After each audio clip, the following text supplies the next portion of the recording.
Well, there was today, and I decided I wanted to play some Resident Evil 2, but just not normally. I decided I wanted to torture myself and try to play it with pistol only, which that means just the pistol for damage, no sub-weapon, so if I get caught by vines later at the end of the game, I'll die. And this is what happened. And it all started with this guy. Don't know his name, but he is pretty demanding. I think he told me to get back in the kitchen. Hurrying along to help this poor man, I heard some strange noises coming from in the back and decided to check it out. And what I found was this man getting a really bad hickey. Out of fear, I decided to run away, as I didn't want to get a hickey for work the next day. And then I met her, and saved her. To then almost immediately get separated, and I had to walk into the police station all by myself. I'm so lonely. After exploring, I heard this man screaming for help, and, well, I decided to save him, or at the very least try. But, yeah, no, I can't show that not on YouTube. Moving on, I ran from these people that kept saying they wanted my toes for some reason, and was saved by Martin. Martin then sent me on my way to go find a way underground, and I decided to play with the safe. With a little bit more exploration, after playing with the fancy lights, I got Matilda's muzzle brake, and earlier on did get the hip pouch. Then, as I moved to the next room, I think I just heard a helicopter crash. And then I immediately radioed in for Marvin, but he wasn't answering. I was scared. Hurrying back to save Martin, I found out he was just sleeping.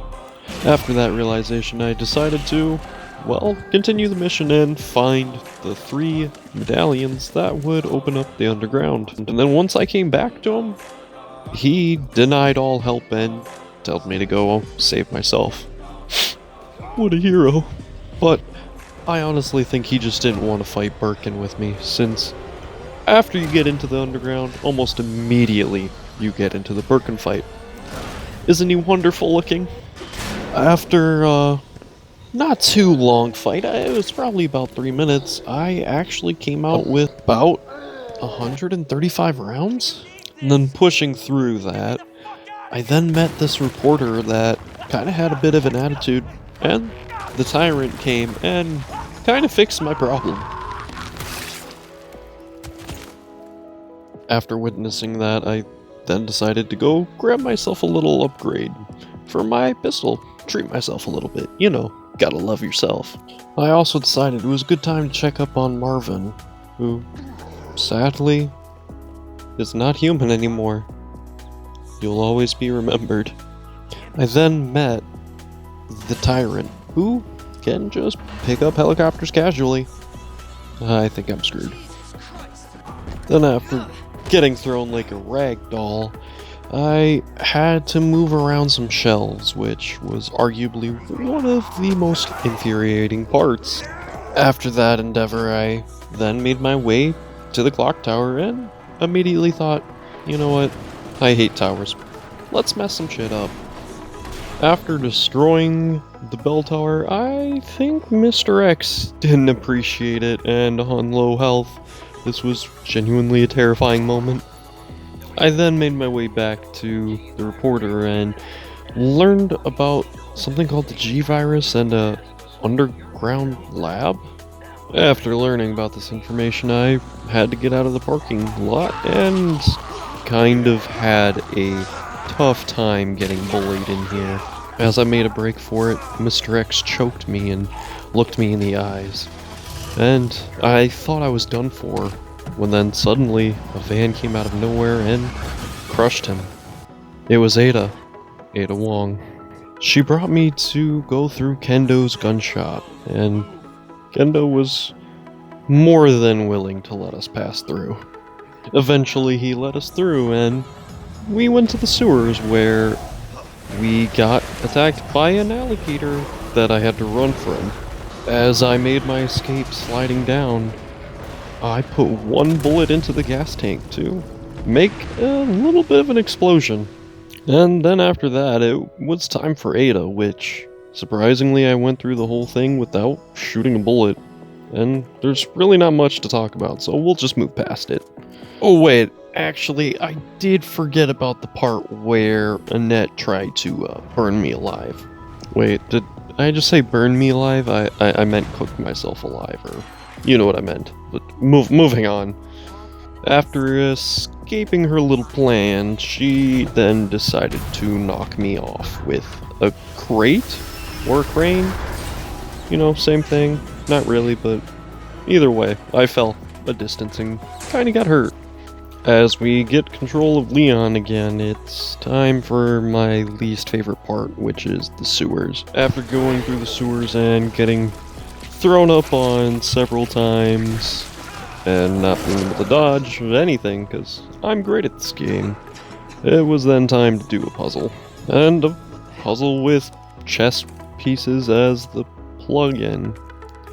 It's an interesting game is all I can say. And then came G2 boss fight. One of the most time consuming, I'll say. I mean, it only took me an hour of trial and error to get down the moves and get by with the skin of my teeth. So if you're liking the video, why don't you smash the like button to let me know you want more content like this. After the hour of torture, I then met up with Ada that I then had to pull something out of her leg, which I highly recommend not doing in a sewer or just at all. Then after making a brisk walk towards the tram unit, we kind of had a romantic moment. She might be the love of my life. The kiss must have been magical because I learned something new. You can walk right up behind a zombie and they won't attack you. I can't believe it took me this long to figure it out. I then learned of where the G-Virus is. It was in the west area. I then immediately looked to the east because directions are hard. Then, I got jump scared by this asshole. Then upon entering the greenhouse, I missed a few rounds which ultimately ended up in my death. That was 30 minutes of me forgetting to save I had to trek back through. After that defeat, I made some herbicide to get my revenge, to say in the kindest way possible. After collecting a tier 3 upgrade to my wristband, I was allowed to then collect the G-Virus, when Leon said the most stupid thing ever. Yeah, right. Too easy, huh? Back to Ada. You just had to go and say something, Leon, huh? Tier 3 Birkin, G3, whatever you want to call him. It's time for a boss fight. Now, this fight, I was scared that I wasn't gonna have enough ammo.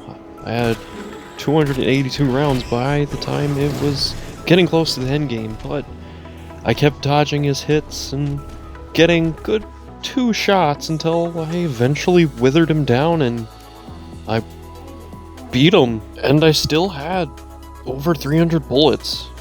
I then went to go talk to Annette, who told me that Ada was a mercenary. She never worked for the FBI. So I confronted her and did a test of our love to see if she would shoot me in. Well, she didn't. And then we locked eyes and then she got shot by Annette. And no one's gonna get that G sample because I had to save her. Because Leon can't let anyone die, right? Well, I guess I'm wrong. Well, anyways, I forgot Claire was even in this game and met her in the train station. Kind of. Well, either way, I told her to get out of here and that it just forget about me. And I tried to make it to the train. I ran into Mr. X, who wanted to choke me for the last time. And then he got interrupted. Again. Then after surviving for a few minutes, I guess you can say I failed the challenge, because no matter what you do, you can't defeat Mr. X without using the rocket launcher.